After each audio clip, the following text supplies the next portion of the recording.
Hello, everyone, and welcome back to the Crisis Corner. This is your slice of the internet where we talk about all things gaming.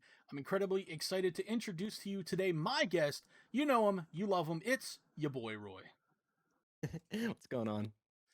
So, before we get started, you guys know how things go around here. We have the sponsored segment, Clutch Energy.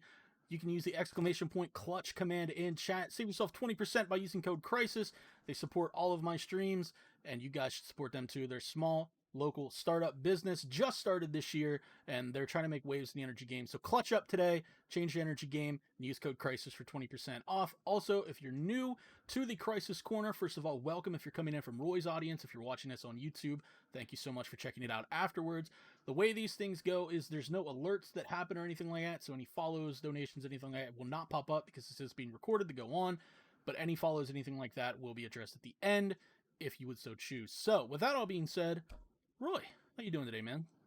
I'm doing fantastic. We just got a new season, so there's a lot to look forward to.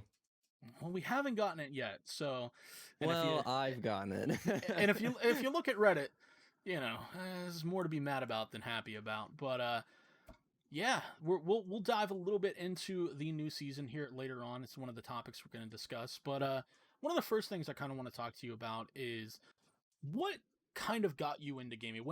Around what age? Because I remember I've been pretty much playing games since I could hold a controller, and that's been a long time now. I'm a boomer. I've been playing this for a very long time.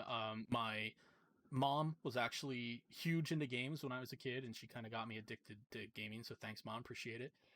So I'm just curious as to like when did you really start getting into gaming, and was there anyone in your family or anything like that that kind of influenced you into your love of gaming?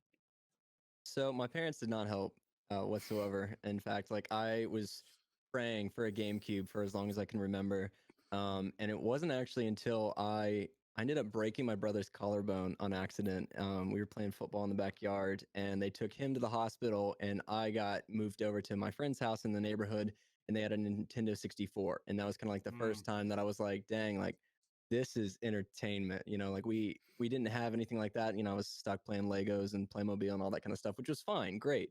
But definitely started to see how much fun you could have with Nintendo type stuff. So that's kind of where it started for me, was playing Nintendo 64, and then I ended up getting my like first GameCube, and started a pretty decent collection of those games because that just feels very nostalgic for me. Just kind of like the roots of like when gaming all started. But my family did not help. I had to kind of create the video game gene in the family. So yeah, see, my mom had like the little like arcade Pac-Man thing that you would like plug into the TV. It hmm had like the red, yellow, white. Because my mom grew up in the era with like arcades and stuff when they were super popular, and she loved Pac-Man. So like, I remember nice, just being like a little kid and watching her play Pac-Man all the time, and I was like, well, I can do that. right? Listen, spoiler for all the Zoomers out there: Pac-Man is hard as hell. All right, like when you start to get up to them higher levels, you think you know what you're doing, and you think you can handle the ghosts, but it's tough, man. There's strategy to that game. Oh, dude, it's you gotta have like Shaz level Galaxy Brain strats in order to win Pac-Man, man. It's so crazy. I'll But take your word on it. yeah, so it's interesting. So like your brother didn't play games or anything? Like nobody. No. I mean, Mm, we like once I started getting used to it, I mean, we started playing together because we're only 1 year apart. And so like once we had GameCube, that's when we, started playing all the traditional like Lord of the Rings, Need for Speed. He was big into sports. So he's actually studying broadcasting right now and has kind mm, of continued that like from the very start, NCAA type games back when they were allowed to produce those mm-hmm. college games. So that's kind of where he started, and so I played those with them, but those weren't my favorite. I enjoyed the FPS, the driving games, the MMOs, RPGs. Eventually, once I got on my computer, so We had a Nintendo, so you had to have Smash Bros, right? of course, yeah. Everybody loves Smash. I was So only good at melee, bro. ah, Super Smash Brothers Melee was quality. I'm sure if I tried to play it today, like, because I'd just be button mashing, I'd get slammed. Right. I watched like Mortal Kombat tournaments and stuff, and I'm like, hmm what are you doing? Like, Yeah. it's insane. So, Right. so of all those games you played when you were younger, what's kind of like your fondest memory? What game do you remember being like, this is like my game. I really, really love this game. So once I started hopping over onto the PC, I started playing this game called Toontown, which they made a remastered version, like fans made one now, but it was made by Disney, and that was kind of my game because every Saturday morning I would call up one of my friends on our little home phone. We turn on the speaker and we'd play for 4 to 5 hours. And basically, whenever the phone battery died was like when we had to get off, or when the parents needed the phone because we didn't have cell phones back then. Hmm. And so that was definitely the game I grew up on, and was so fun because I would like print off like materials and resources to like help in the game. And so that type of dedication was just like unprecedented for me. Like I wasn't willing to go to that type of effort for any other game besides this. And so yeah, it was just I think it was like classified as an MMO RPG. And it was so fun, bro. So many hours wasted on that technically. Yeah, this is where I'm going to show my age a little bit. Uh, The OG Medal of Honor game on the original PlayStation. That's how old I am. My PlayStation didn't even have a number. It was just the PlayStation. right. I remember playing that. It was a World War II game, and I could probably, if you handed me a controller today, I could probably walk through that first mission perfectly and know exactly Really. where every enemy is. Because, like, back in the day, if you didn't have a memory card, you couldn't save your game, right? And my Right. stepdad was the only one that had a memory card, and we were not allowed to touch his memory card because we would end up like overwriting something. So like I just would like play the first couple missions over and over and over again, but it was just like I gotta play. I gotta find more and play more of these games. Like it's so good. And then Medal of Honor died when EA got a hold of it. So Mm, well, current EA. It was all always EA, but current EA sure. really drove that one into the ground. Um, so obviously people know you for Siege, probably most of all FPS games. What's your currently? What would be like your guilty pleasure game or genre? Like, people mostly know me as well for like FPS games, Call of Duty, Siege, Tarkov, stuff like that. Hmm. But I love, and it's funny talking about your brother. Like, I love sports games, man. I'm a huge sports fan. We're in a fantasy league together, so like for me, being able to just sit down, turn my brain off, and play like Madden or something, and actually watch the Eagles do well for once, that's kind of like mine. So what would be like your guilty pleasure genre that people might not know about? So I don't really play too many other games besides Siege, simply because I look at it as a like as the full time job. If I can play video games at any point, like I need to make sure it's Siege. So it's very rare that I play anything else, but occasionally I'll get into a lobby of Among Us, or for personal friends, since Siege is a little bit harder for them to understand, I'll actually play NHL with them. Mm. Hockey's definitely been something that I think I think it's the most entertaining sport to go and watch, Oh yeah. just because of like it's action packed. I mean, like the fact that they can do what they do on on skates or blades or whatever you're gonna call it. And then the fact that it can get so aggressive can lead to fights. So putting that in a game is actually pretty fun. And this is me speaking from like I'd rather not play sport games at all. Like NHL is very good, considering all that. So, but that's not too often. I only play that like with personal friends who they're not really into games, but they can understand that. So outside of all that, probably just Among Us. Yeah, and plus, like outside of like the UFC or boxing, it's just you can just throw fists in hockey, and Mhm.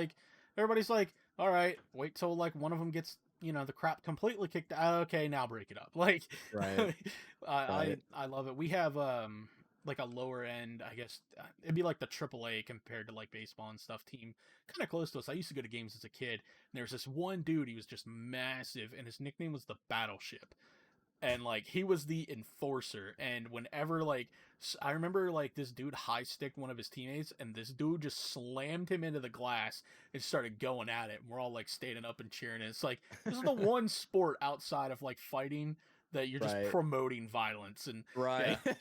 hockey's so fun to go to, man. Like I love my NFL games, and I'll go to Eagles games and stuff, but if Yeah, somebody's like, yo, you want to go to a Flyers game, I'm like, let's go, send it. right, Because right, there's gonna be, especially in Philly, there's not a fight on the ice. There's gonna be a fight in the stands, and right.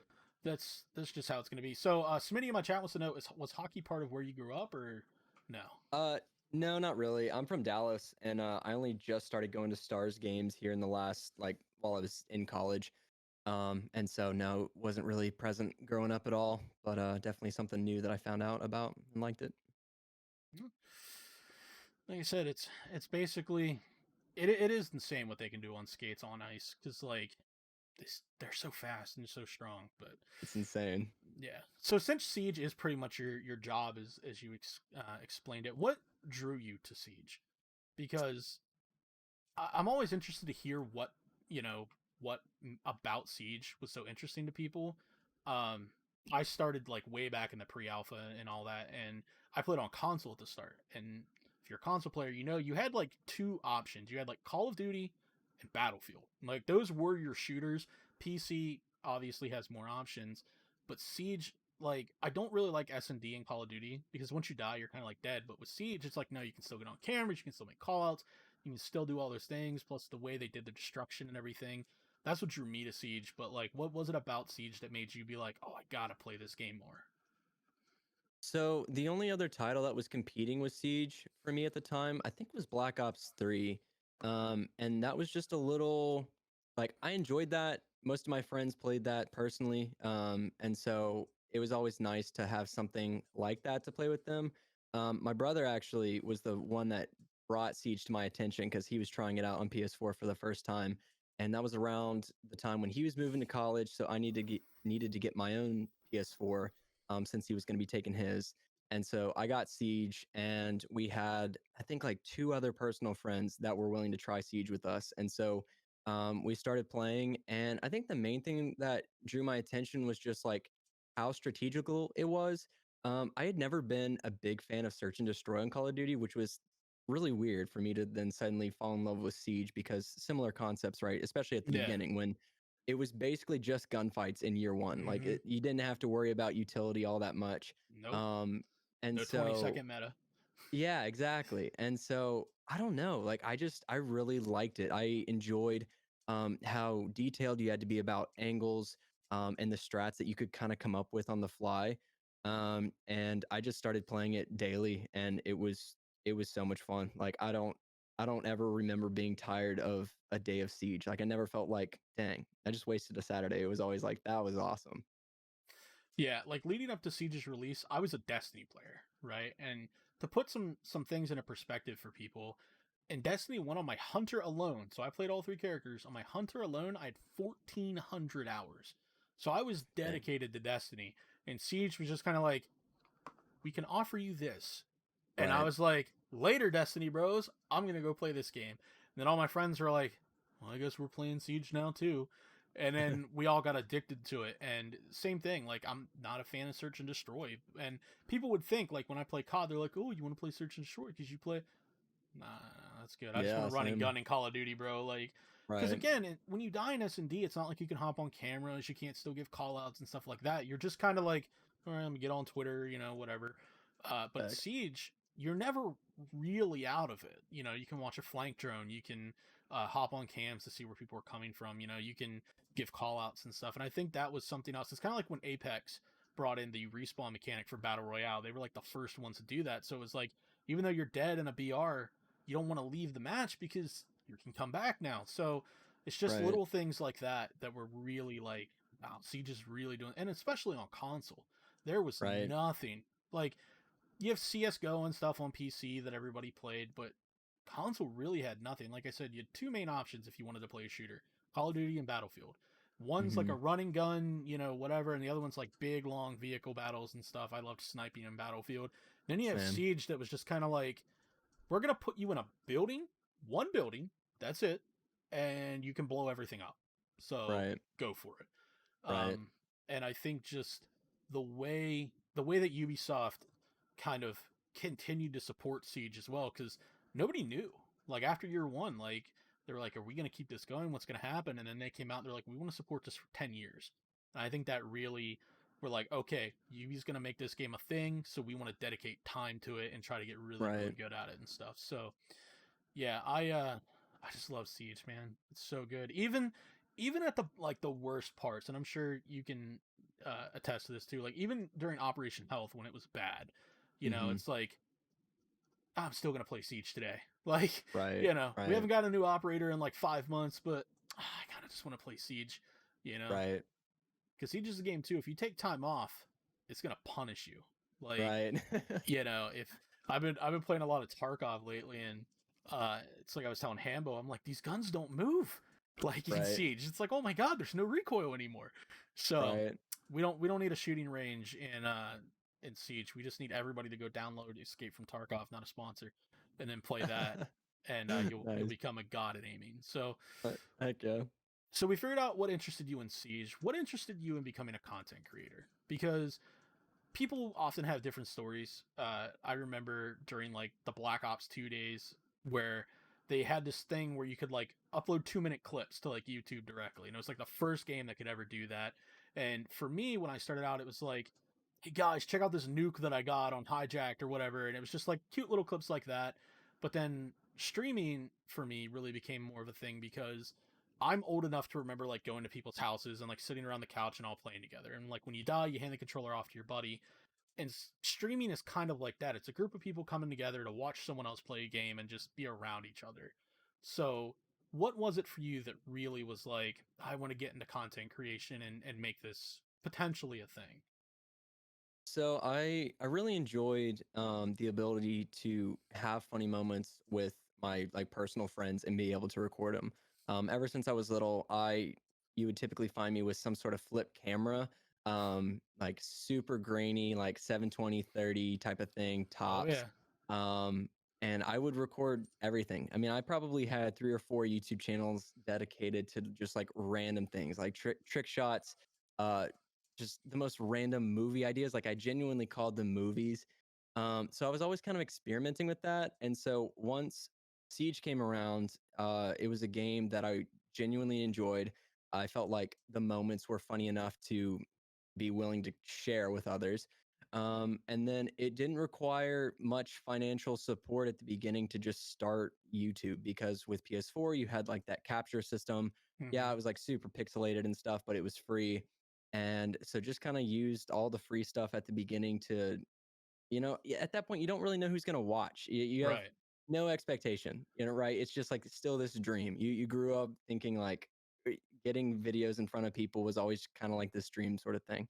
And so at the beginning, I mean, I really was after funny moment type of stuff.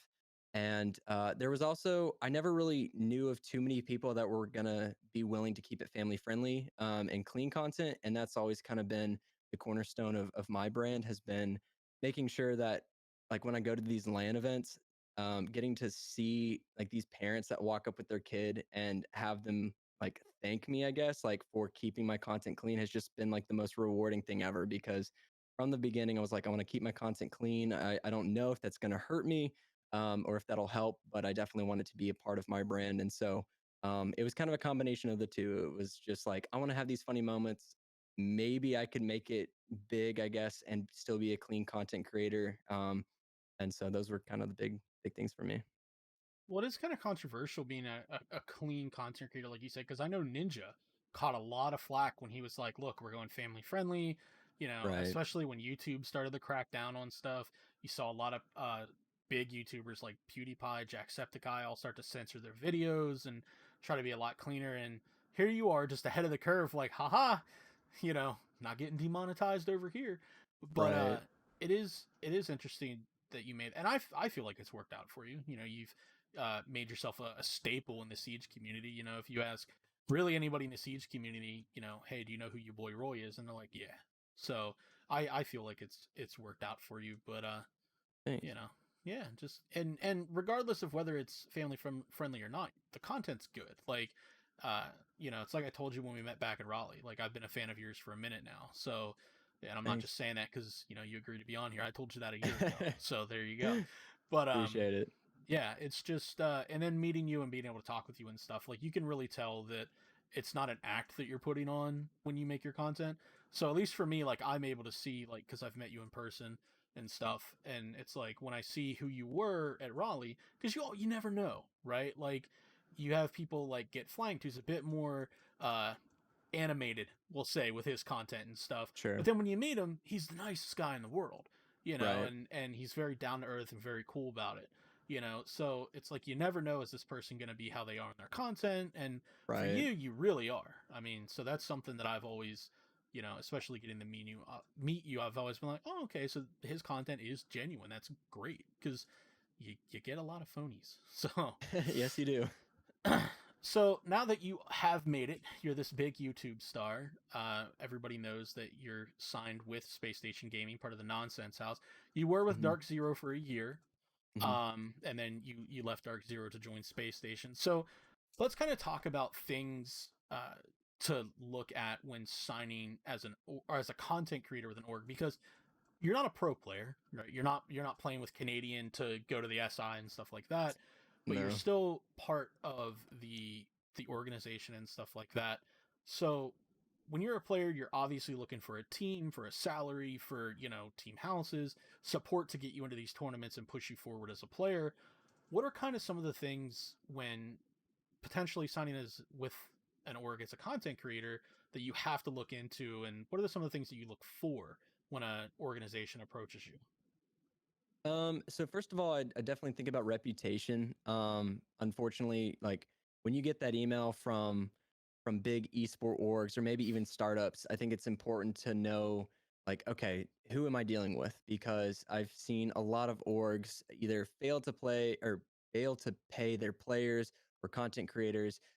Genuinely just like have a bad rep in terms of like communication with the people in their organization, and then that content creator kind of just gets pushed down to the bottom. Honestly, like the org may or may not know that they're a part or affiliated with the org at all. Hmm. So for me, I'm just kind of looking for, first of all, like reputation. Like, is this a notable brand to associate myself with? Because there are trade-offs, you know, when you partner with any organization, or even if you take a sponsor. I mean, there's one thing I've learned taking sponsor deals for videos is that people pay attention to who you align your brand with, and that can ruffle feathers, especially if it's someone that's had controversy in the past, or failure to deliver on promises, or whatever it is. So I guess starting first with Dark Zero, they were more of a startup at the beginning, but they were Siege focused. I mean, the only team that they had at the time was Siege, Hmm. and the CEO Zach was actually graduated from my college, Texas A&M, and so that was like the first inclination that I knew that like, okay, this should be a reputable brand, because if there's anything that we were just taught in college, it was like how to be a good ag and loyalty and just all these values that we hold to. And so first of all, like having him be from my alma mater was just kind of like, okay, that's pretty cool. Hmm. Second, Get Flanked was actually got me in at the beginning, and so we were tight friends, or are tight friends. And so when he told me that I could potentially join, I was like, okay, cool. I trust Flanked. I trust that he would also align himself with the right values and the right brand. Um, and so yeah, that was kind of the big thing. Another thing I would look for, I guess, depending on how big you are, but are the perks. You know, what is this trade off? If I join the org, what am I actually getting in return? It depends on how big you are. For bigger creators, you definitely are talking salary, which is nice. But then if maybe you're still trying to get your toes in the water, those shout outs on Twitter or YouTube, or whatever, can be super duper valuable, because um, if there's one thing I remember from the very beginning, is getting your content in front of any amount of viewers is just so valuable at the beginning. And so if an org is willing to take that chance on you and offer those types of shout outs, then 100% I would take those. But definitely at the bigger level, I guess for me personally, I was looking for financial compensation, and just overall care, because now we're looking at, if this org partners with such and such sponsor, am I going to be included in on that deal? And so when SSG came around and they were talking gaming house with Nonsense, that was something that I felt like I couldn't pass up. And it was a really hard decision, because I love Dark Zero. Honestly, that was the best family environment I could have ever asked for. And had it not been for, I guess, this the appearance, I guess, of moving up, because like a gaming house feels like it was just that dream. Like Hmm. everyone hopes they can get into this gaming house idea. And so for that to even be a possibility was kind of the big factor for me of moving to a different organization. I would have loved to have stayed with Dark Zero, but this felt like career wise, it was just the right solution to like keep progressing for my brand, and for just moving up in the esports arena. And so thankfully, SSG is also reputable. I mean, we've got the past, invitational champs with us on the team. So it's like it's a good brand, Rainbow Six wise, to align ourselves with. And so then the relationships came after I kind of dropped in. And I've been really enjoying it. It's been great. Yeah, and I mean, when you left DZ, judging from like the tweets and stuff that happened, it's like it's part of the business. People move on, and you see it all the time with traditional sports. Just because somebody's with Team A today doesn't mean they won't be with Team B at the trade deadline.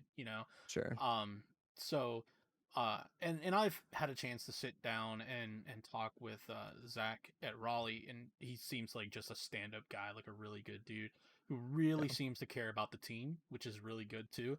Because like you said, Hmm. you hear these horror stories of like Hmm. certain orgs not paying their players, and the Nora Rengu, a team that everybody loved, Right. had that big controversy come out recently. Luminosity, they Right. signed XQC but couldn't pay their siege players, Right. and um, it's and you do have to be careful, especially because a lot of times you'll see like and being on the YouTube space, I'm sure you know this, MCNs and stuff will prey on those smaller content creators. So if you get some orgs out there that are just shady, it could end up Right. hurting you more than helping you. So, Right. I like you said, DZ was a startup, kind of a risk taking thing, but hey, a little bit of bias, I guess, if you want to root for Texas A&M, whatever.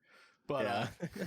I'm a Michigan fan, so it is what it is. Gotcha. Um, but like you said with SSG, it's like, is there really a more reputable org out there right now? I mean, they just won the Six Invitational. They're reigning world champions. You have Canadian, Right. who's one of the most prolific siege players, of all time, right up there with like Fabian and Pengu and stuff. So, Right. if it's an org you're gonna join, I mean SSG seems pretty reputable. So I'm uh I'm glad though, because SSG is really cool, and now they've stated about like the content creators being part of the pilot program, getting kickbacks from that and stuff. So it's cool to see Siege also helping out content creators. We Hmm. also had like the streamer charms and stuff kind of, which by the way, Right. Gooby, where's your boy Roy's charm at? We need We're that. Let's grinding go. for it. We're grinding. Don't worry, I'll talk to Hambo. He'll get it done. Okay. but but but yeah, so it's great to see larger orgs really starting to. I know when Macy signed with TSM, that was huge. That was Right. that like sent shockwaves through the Siege community. So it is cool to see some of these larger orgs picking people up. Lonnie Lightning got picked up for DZ after you left. Right. So it's good to see some of these people really get their content noticed, because it is good content. I feel like an org like that, if you don't have good content, won't pick you up. So it is Right. good to see people have their content, like you said, just kind of put in front of people. So uh, let's uh, let's talk about Siege now. Okay. We've talked a little bit about Siege, but let's really talk about Siege. We don't care about content creation anymore. Lots of people, if you would go to Reddit or Twitter or anywhere, say Siege is dying. They they're like, we need Operation Health 2.0, we need this, we need that. But you've actually gotten a chance to play the new season, Neon Dawn, and obviously you have a lot of time in this game. So do you feel like Siege is dying? Like, do you feel like we've hit the max we're ever gonna hit, and that's it, and now it's all downhill from here? I hope not, but I do feel like it's dying.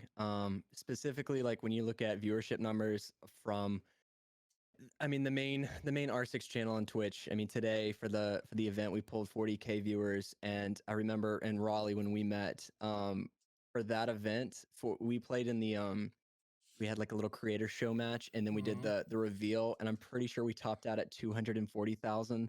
And so seeing those differences really hurts, especially from a content creator.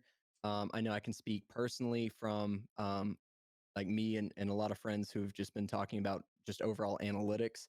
Viewership is just down, and that's just it's like it's still good views for a game, and so thankfully like we still have jobs, but we're very aware of like, dang, like this wasn't where we were last year. Even a few months ago, everything feels like it's just slowly on the downhill. And so there's some things in Siege that just I feel like are frustrating players more and more, to the point where they're like, I think I'm just gonna call it quits. Hmm. Uh, See, I would tend to disagree. Um, Okay. Parker made a really good, and Taro for you Mhm. normies out there, uh, made a really good point that at the start of the year, you have the Invitational. It's the largest Siege event of all time. We hit max viewer. We didn't have more viewers, but we had more hours watched of the Invitational than we did in the 2019 Invitational.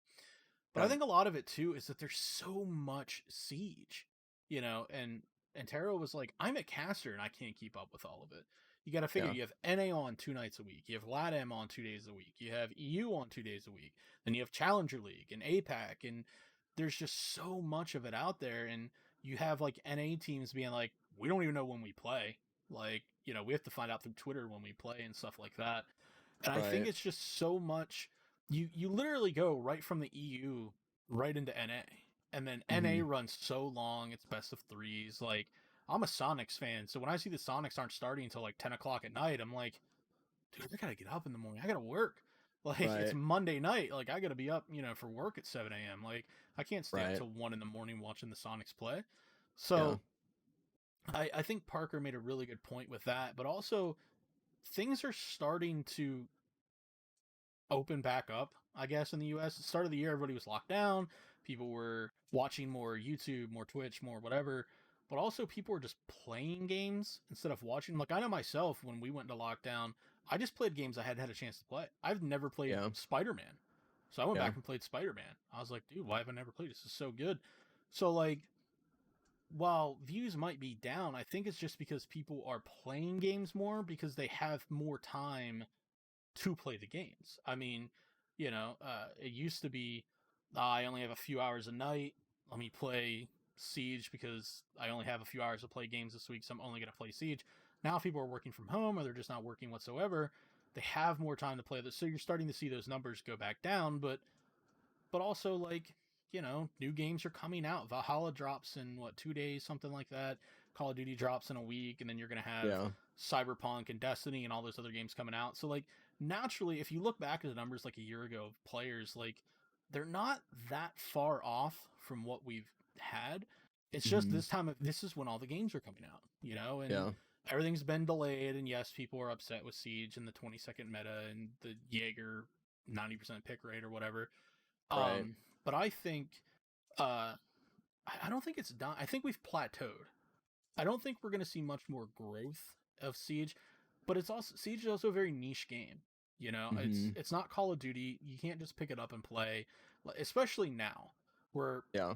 at the end of year 5, getting ready to go into year 6, and there's a lot to. I have friends that have literally said, I don't have the time to learn the maps, to learn the operators. They're like, it looks Right. fun, it looks really good, Right. but they're like, I just don't have the time to dedicate. Yeah. So I think just at this point, you look at the numbers, and even CS:GO, CS:GO killed it at the beginning of this year because everybody was home, and now their numbers are very low. So Right. I think died is just, or is dying. I think it's just the wrong term. I feel like plateauing, which again is what Intero said. So shout out to him. Not that he needs it, but uh, I think he worded it a bit better. I just, if I'm able to log in and find a match in under 2 minutes, I don't think a game's dying. And I play at the high gold plat level, so you know I don't think it's dying in I any just sense. But I feel like it's dying in the sense that it's heading in the wrong direction right now. Like you said, like I don't know if we're gonna see any more growth to this game, especially since if you haven't tried Siege by now, it's like you might not.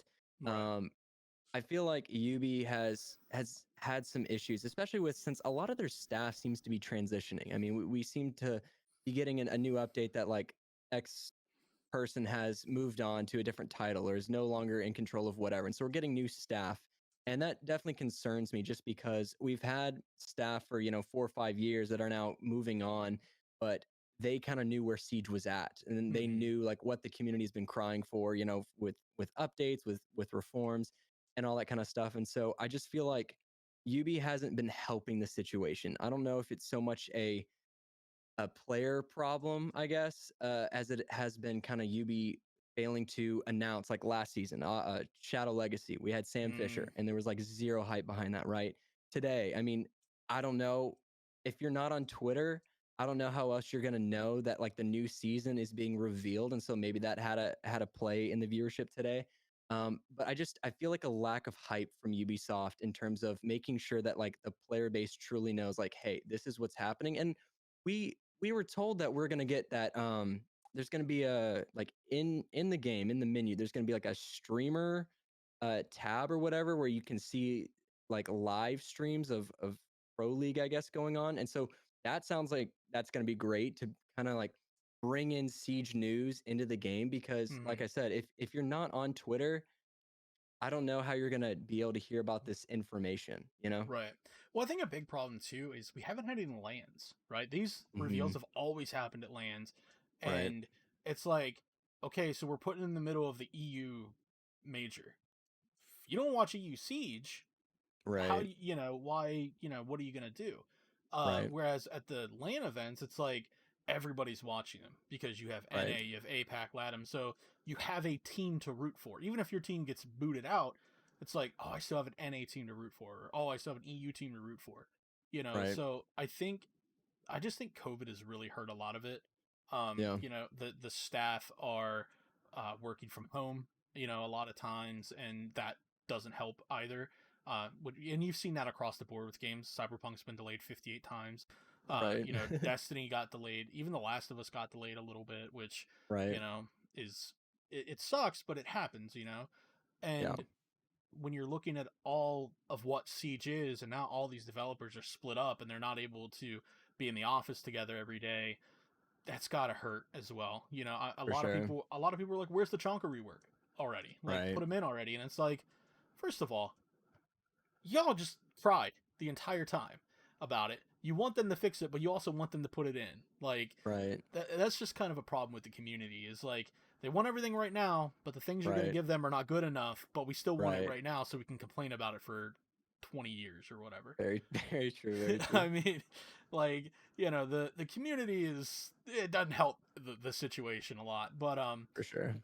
when you when you look at the community though, it's like it makes sense why they're frustrated.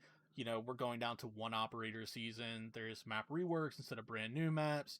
And reused guns and stuff. Look, I'm all for reused guns. Somebody gives somebody the AR-33 because I love that gun, but L85 is just statistically better. Right. So Right. let's give somebody the AR-33 already. I don't care who it is. Aruni has the P10 Roni, and I've seen people crying about that already. And it's like everybody cried because Mozzie got nerfed. So now you get somebody with Mozzie's gun who isn't nerfed, and you're just like, oh, it's a reused gun, whatever. Right. I I get the frustration, but at the same point, it's like Yubi can't license 4,000 weapons. Like Right. it just can't happen. They have a limited number of resources. And people are already complaining like, oh, I got this new skin, but it doesn't go on this gun because well, now your skins go on the guns because the guns are already in the game. So I Right. think it's just a combination of the community not knowing what they want, but also wanting everything at the same time. You see it in a bunch of communities. It's not just stuck with Siege, it's literally everywhere. Right. But so speaking of talking badly about games, you're an influencer. You kind of just talked bad about Siege. So let's talk about that a little bit because again, you're with an org, and we see all these pro players and these influencers and stuff kind of talk poorly about not just Siege but games in general and stuff. And I had a conversation with Emrod. He's a professional athlete and stuff, and it's like, do you think that if you're signed with an org, if you're a large content creator like this, you need some type of like social media training or something? Because I'm gonna keep it honest with you. We are slowing in growth as Siege, like we've already discussed. But if somebody's like, "Hey, I'm new to the Siege community. I want to figure out someone to go watch. Who should I go watch?" They're like, "Oh, go to Crisis' stream. He plays Siege all the time." And they come into my stream, and I'm like, "Oh, this game, sounds Right. awful, bugs, blah blah blah blah blah." Are you gonna buy the game? Probably not. You're not gonna Right. play it, And Right. it's like, how do you kind of feel that certain, and we don't have to name names or anything like that. We don't have to throw anybody under the Sure. bus, but how do you feel that influencers have been handling Siege recently with all the complaints and stuff? So yeah, the whole like F Siege, F Ubisoft type of dialogue that I feel like you hear a lot, especially if you Hmm. go into someone's stream heck, people are just willing to just tweet it, is not constructive in any way. I mean, No. like stuff like that is just, it's not helping the anything. Like it's not helping the problem whatsoever. And like you said, a new player comes in, they pop into a stream, they watch a video, and it's just bad mouthing the game. Of course, they're not going to buy it.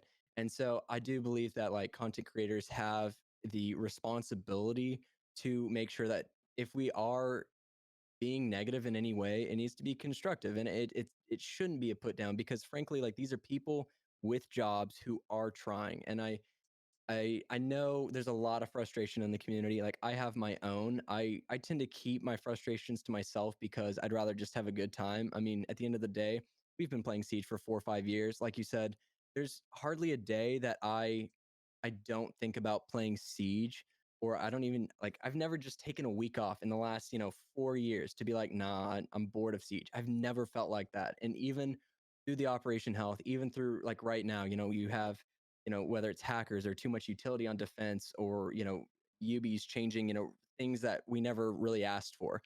All those things, yeah, are may seem like inconveniences and frustrating, but it doesn't make me not want to play the game. And so for me specifically, I feel like you got to look at the positives. You got to look at the fact that it's still addicting as heck. You're still having a good time.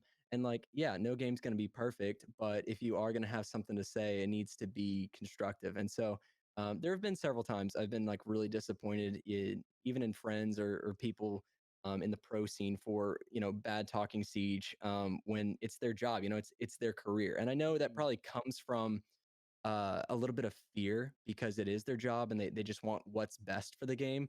But merely saying like F Siege, F Ubisoft, that's not going to do anything. And so but it's tough to tell people that just because they're so passionate about this game. Yeah, and I mean, coming from someone who plays with devs on a pretty consistent basis, and I'm sure you play with high priority people as well. Yeah. Obviously, you get into the capture events and things like that, and even at Raleigh, I bring this up all the time, and when they first announced like the battle pass, the boos that happened, and like when you saw the devs, you were Right. just devastated that Yeah. some of these people, they're like, we put so much work into this, like, and they were crushed. And it's like, Yeah. if I walked into my job's office tomorrow and I looked at my supervisor and I was like, you don't know what you're doing, you don't know how to run this company, I'd be in the unemployment line. Right. Like, esports seems to be like the only place you can kind of get away with that. And I Right. don't feel like, are they allowed to have their frustrations? Absolutely, everybody is. I get frustrated with Siege. The amount of times where I've said I'm done with Siege, and then Right. like I'm right back the next day. It's like, Right. oh, the next Facts. round. It's like, oh, the next round's starting. All right, here we go. Right. Like, it happens. People get frustrated. You get killed through a bullet hole or something that you couldn't see because it Right. didn't render or whatever. And it's frustrating. But at the same point, it's like, if you just go on Twitter and you're like, Ubisoft doesn't, devs don't play their game, it's like, you, what are you adding to the conversation? Right. Like, it's just because I've said things to where it'll be like, what I'd like to see on the test server, and then like name some stuff off, and Sure. because it is a test server, like, it's Yeah. like, let's test some things. But Yeah. yeah, and I think that's a lot of the frustration too. It's like, we have this test server, but nothing ever really gets tested, so to speak, up until recently, where we've seen the hard breach tool, we've seen the reinforced hatches on the roofs, which I think is Right. something that's really cool. I think that's really gonna change if that actually comes to the live build. Because think about like cafe, think about Right. like, okay, well, now if we're attacking top floor cafe, we have to bring Right. a Habana or somebody and all that, and then it makes Kaed incredibly viable and so like Clubhouse. If you Right. want to play watching the kitchen up above in logistics, well, that reinforced, just throw a Cade Claw up there, and how they coming in now. They'll Right. have to figure out a different way. So Right. I'm glad that Ubi is testing certain things. I say screw it and just go balls to the wall and test the most crazy stuff, because what's gonna happen? Like, if it's bad, don't put it in the game. But at the same Right. point, if they announced, hey, this is our new operator, his name's Pulse, he can see you through walls, people would go insane.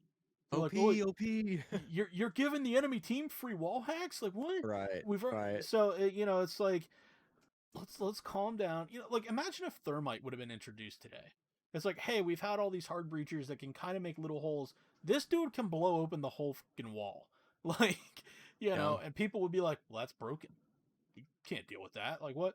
So I think people just kind of jumped the gun. I remember uh, people saying about how OP Callie was going to be, Right. and how many times do you honestly, you hear a Callie going off and you're like, oh man, I'm frightened to havoc. It's not like Blackbeard, Right. right? Like Right. Blackbeard, you'd hear that Scar going off and you're like, oh, or like the old Ella, you'd hear that Right. Scorpion rip. You're like, uh oh, we're in some trouble. But I hear Callie like shooting stuff, and I'm kind of like, oh, just don't peek. All right, cool, Right. like easy, whatever. She Right. can't she can't shoot me through a reinforced wall, so I don't care. Right. But Right. um, but yeah, I don't know, man. I think people are just you're just never gonna please everyone, and Right. I think people just need to understand, like you said, devs are people. This is their Mhm. job, and they love their job, man.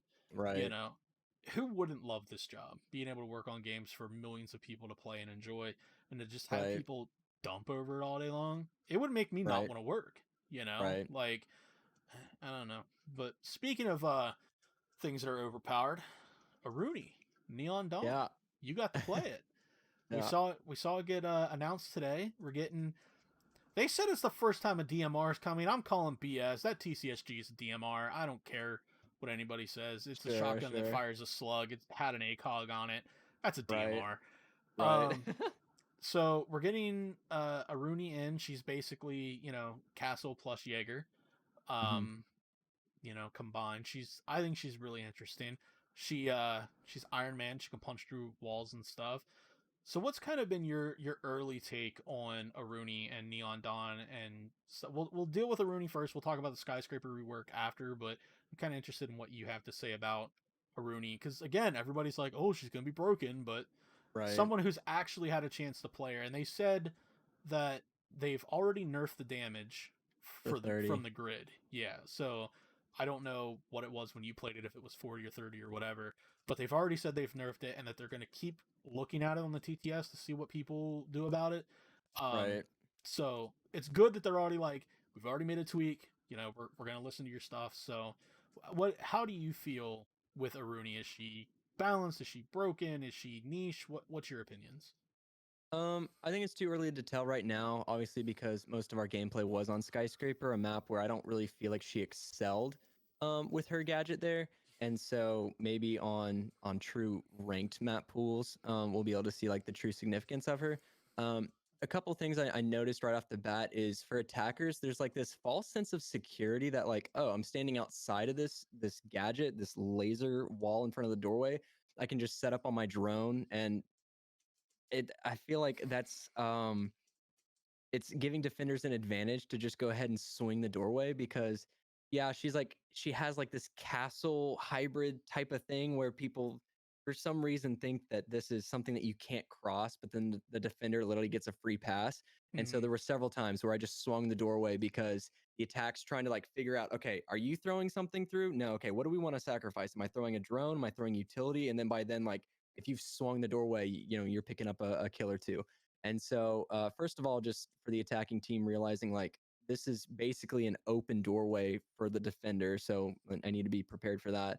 I think the attack is going to have to think about what all they're willing to waste, quote unquote, to make sure that that thing comes down. Because the 40 damage when we played it was significant. I mean, it's basically like running into a Capcan trap. And there were a couple times that I didn't have something to throw. Both my drones had been shot, and then I had the secondary hard breach tool, and I'm sitting at this thing going, crap, like I have to go somewhere else or just tank 40 damage. And 40 damage was significant, but it's nice to see that it'll go down to 30.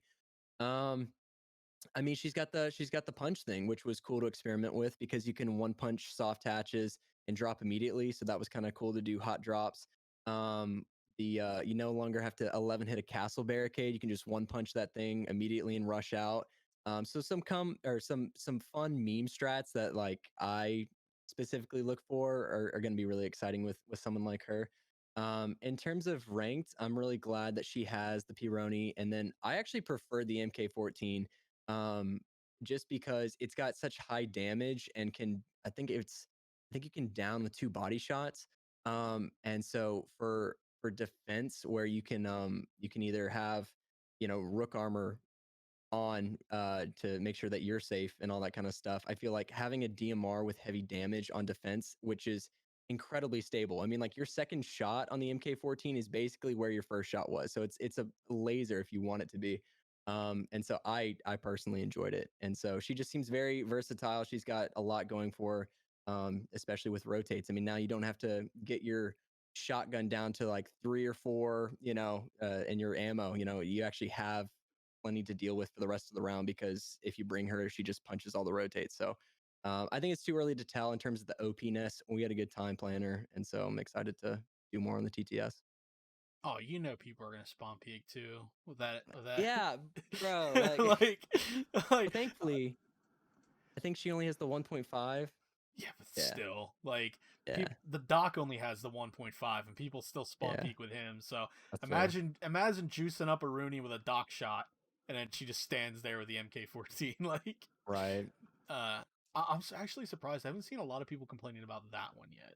That they're like, Hmm. oh, she has a DMR on defense, but that's been rumored for a while now that we're gonna have like a sniper or something on defense. Which I look at it like this: if you've been playing since day one, or if you've been playing for over a year, you don't know the spawn peaks by now. You deserve it. Like, Right. there's only so many maps in ranked, and with the map bans, you can really control what maps you play. I think I've played Oregon 58 times this season, and that's not even an exaggeration. Like, Right. Oregon is just one of the most picked maps. I think I've played Border maybe 3 or 4 times. It's usually like Oregon, Consulate, and Cafe, which I'm fine with. I like all those maps. But if you Yeah. don't know this, if you can't figure out the spawn peaks on like 5 pretty playable maps at this point, it's kind of like, I don't know what to tell you, bro. Like, you kind of deserve it. Like, Right. but I think she's gonna be paired up well with like Capkin or Legion, Hmm. Hmm. because it's like, oh, you got rid of the thing, and then okay, throw another one through. All right, there's no ADS, let's just run through. Ah, now Right. Capkin trap blew up, so it's like you're still taking that damage regardless. Um, Right. I also really think we're gonna start to see the Aruni Wamai Jaeger combo. With Jaeger getting his ADS Dude, nerf. so much. Like, it's like, okay, it's still going to be a utility dump meta, just slightly different at this point. Like, Right. because you're going to have to burn the laser, burn the first ADS, burn the Wamai gadget. By that time, the Right. laser's probably back up. Like, Right. which is, it's an interesting mechanic. You have to shoot it to restart it. That's I know. I pretty. actually didn't find that out until today. I never restarted the gadget. Roy throwing confirmed. Dude, I just didn't know. I was probably already dead by then. I don't know. I've played against you in ranked. I would highly doubt that one. But but yeah, Aruni seems cool. I really think she's going to be an interesting operator. She's basically Saitama, from One Punch Man, like breaking the hatches and everything. Like, she's going to be kind of like reverse Amaru, where it's like instead of Amaru coming up the hatch, now you have to worry about Aruni dropping through the hatch on you, Hmm. which I think is really cool too. Because how many times, if you're playing on like Villa, and you go down into the art room to go to piano to try to shoot the whatever's above, a Rooney can just sit on that hatch, and as soon as she Right. hears someone out, break it and drop. So, Right. I think, I'm sure if anybody can figure out the meme strats, it's gonna be you, because it's kind of your crew's thing. But Yeah. I'm interested to see how she's gonna play. And speaking of how we're playing, Skyscraper's getting reworked. We saw it in the video in the reveal. For those of you who saw that, obviously, like I said, you played on it. What's kind of your first impressions of the Skyscraper rework, and how do you think it kind of compares to some of the other reworks we've had? Because we've had quite a few at this point. Clubhouse has been Hmm. reworked, Cafe's been reworked. We're not going to count Hereford. And Oregon, the most recent one in ranked Yeah. anyway. Obviously, House was a rework, but it's casual. So, Yeah. what's your first impressions, and where do you think it stacks up against the other reworks that we've had? So this is one of the first that I haven't actually been super excited about. I like I told you before, I actually enjoyed OG Skyscraper and wish that was still in ranked. And so when they removed the all the balconies on the west side of the map, and which I remember them talking in the dev panel how it felt like a lot of the fight on Skyscraper was through windows. The attackers Mm-hmm. literally just sat outside on the balcony and it was just window wars. Well, removing those balconies on the west side prevents runouts to be able to remove the attackers that are just holding those angles. And so um, the best bomb site on Skyscraper is still Tea Room Karaoke.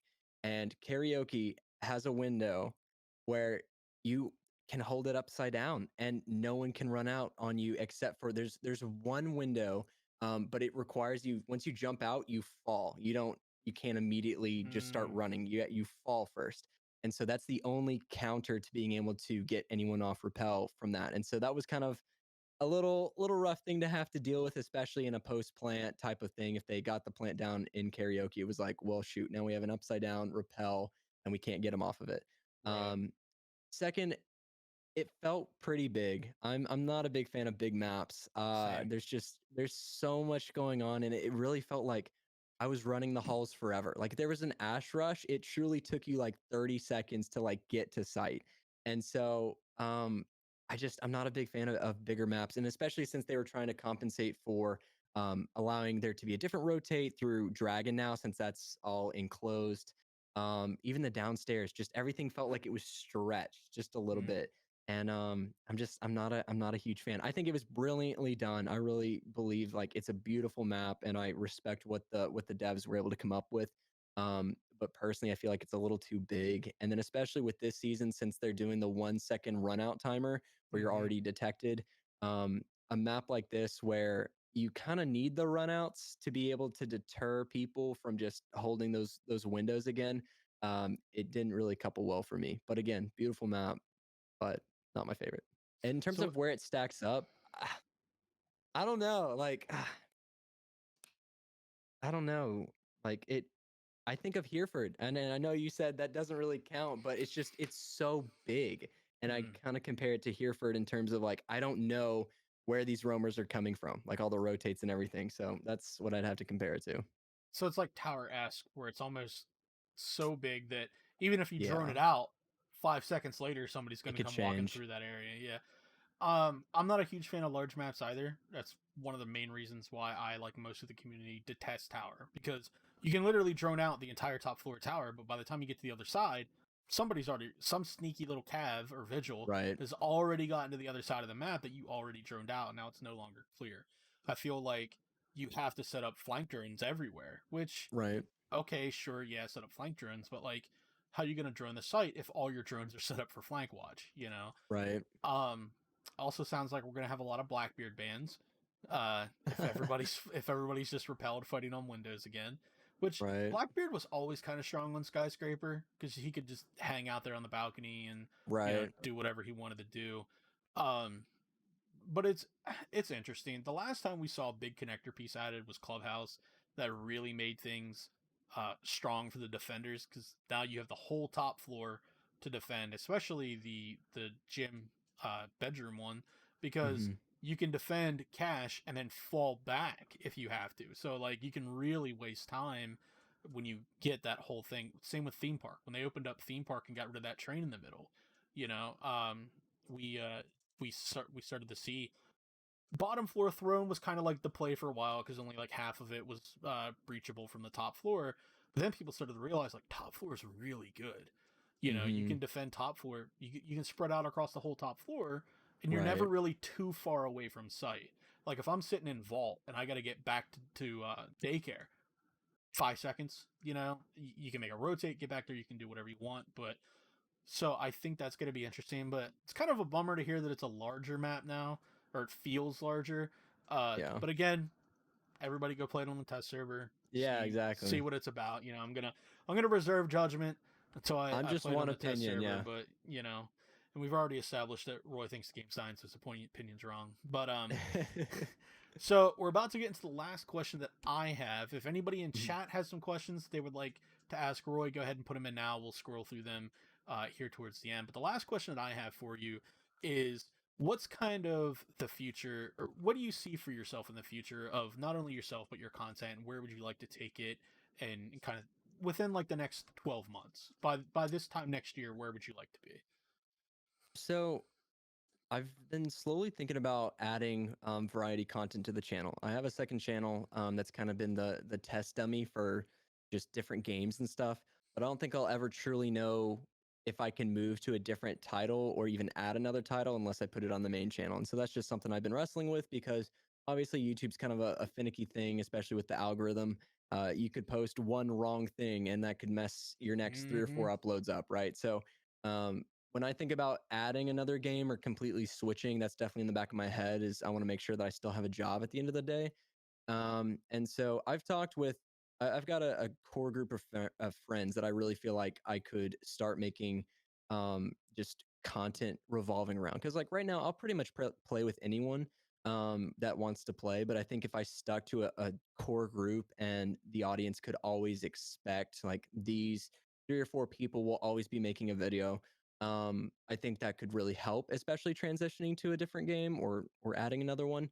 I want to start adding face cams for them as well and getting their perspectives. I think whether if I moved into like Warzone stuff or just the variety, Among Us, even some of the newer titles coming out, I feel like having their perspectives as well is something that not a lot of people are willing to do just because it requires more effort. Right. And or the other people that they're playing with are also trying to make their own channel big, and so they want that content for themselves. With my group of friends, everyone's kind of they're individually grinding content, but then it's also something that I feel like as a group we could really help each other with. And so if I had literally told them, I said, we're going to start recording games together. Everyone hits record at the same time. We got face cams on, and we're all going to dump these files into a Google Drive folder. And that way, when I go to edit or send it off to the editor, he has multiple perspectives to choose from. So the scene never seems stale because maybe what's stale for me isn't stale for the other guy. And so you're able to show his perspective on things. So that's kind of like creatively like where I envision going. I don't I don't want to give up Siege like anytime soon. Like I want to keep grinding this for as long as it's is able to sustain, its player base. But in the back of my mind, I want to make sure that I'm not uh I guess attaching myself to a potential sinking ship later on in the future. Like I want to have options and start planning for the future ahead instead of like just maybe sticking with one title and waiting till it dies. So, Do you have any because you mentioned like Warzone and stuff, like the new Call of Duty is going to be dropping soon, Cyberpunk's coming out. Uh, right. do you think any of those games would be games that might like pique your interest for content or, um, you know, anything like that? I've done Call of Duty vids at the very beginning, like when I first started, and those were I think fun. But everybody has like, yeah, exactly. If you haven't, it's probably pretty rare. So yeah, maybe. Again, this is me still just trying to like figure out like what's gonna be as addicting as Siege. When the time comes to make a switch. I don't know. I don't know what's going to be as addicting because right now, no other title or game makes me want to play it daily. And so that's just something that I kind of have to, I guess, play around with and actually start playing other games. Because, like I said, I don't really play much else other than Siege just because I love it so much. And so I'll just have to start adding other titles eventually. but you're pretty excited for Cyberpunk, right? Everybody is. I personally I don't care. I would love to care. I want to care. In fact, if you want me to care, I'm sure that in All right, chat. Interview's over, but I'm sorry. I don't know. Like there's so like even when we talked about Splinter Cell, like I never played any Sam Fisher stuff. Like there's I'm serious. Like when I say like Siege has been my game for like 5 years, I literally didn't play anything else. And then before that, it was Nintendo and Toontown. I'm gonna have to get in the group chat and tell Ken to take away all your black ice. This is I'm so sorry. I I all know. right. I Well, know. you're officially never allowed to use Sam ever again. No. I'll but diversify, I promise. but all right. Well, chat apparently just happens to be vibing and just watching and enjoying the content, so they haven't put any questions yet in the thing. So we'll give them a few more seconds here to see if anything comes up. But with that being said, anything you wanna plug or anything like that, we'll have all your links and stuff during the on the description when this goes on YouTube and whatnot, obviously. So anything you want to shout out, any sponsors, anything like that, or whatever. Don't believe so. I really appreciate you having me on. I love just having an honest talk about just life, career, and Siege. So this has been refreshing. I appreciate it. Yeah, it's been good, man. Like I said, I love to get just different people's opinions. You know, we've We had Jess Goat on not too long ago. Obviously, she looks at the game much different than you or I would. You know, Right. I would love to get like Zoronic on maybe at some point too, because For sure. he would again have another, because he played professionally in year one. Right. So you know, it'd be interesting to kind of pick his brain, and especially when it comes to Siege, because there are so many people that play it so many different ways. You know, uh, if you look at Canadian, he's not going to play the game the same way you and I do. You know, and Right. even people who play it casually, like Badger, you know, Right. Badger plays it casually, you play it casually, but you're Right. not playing it the same. So, Right. you know, it's always interesting. So, with that all being said, chat, I want to thank everybody for coming out. If you came over from Roy's retweet or whatever, thank you so much for stopping by. I appreciate every single one of you. Don hit me with the host early. I appreciate that as well. Yeah, that's gonna be it. If you're watching this on YouTube, let me know who you'd like to talk to, who you'd like to see me talk to. I know how to English. Next time, and maybe in a little bit, you know, when things kind of continue to move on, maybe we'll have Roy back on if he's interested. So, Cool. uh, Cool. oh, here's a question: is it worth it to get back into Siege at the moment? Absolutely. There's never a too late moment to get into Siege. So Yeah, especially because Jason, I know you've played Siege before, so get back into it. Play with me. there So you go. I miss playing games with you, Jason. We need to play because we haven't played together since we played Fortnite, and I don't play Fortnite anymore. So, Woo! dude, I can't do it. The building, it's so crazy. But all right, chat again. Thank you all for coming to hang out. Roy, thank you so much for your time today, man. I know it's your day off. You know, I know you have some fantasy stats to go pull up and look at. So we'll get I out of do. here. And again, thank you to everybody who came and hung out. We'll see you next time. I'm Crisis, and I'll see you in the next stream.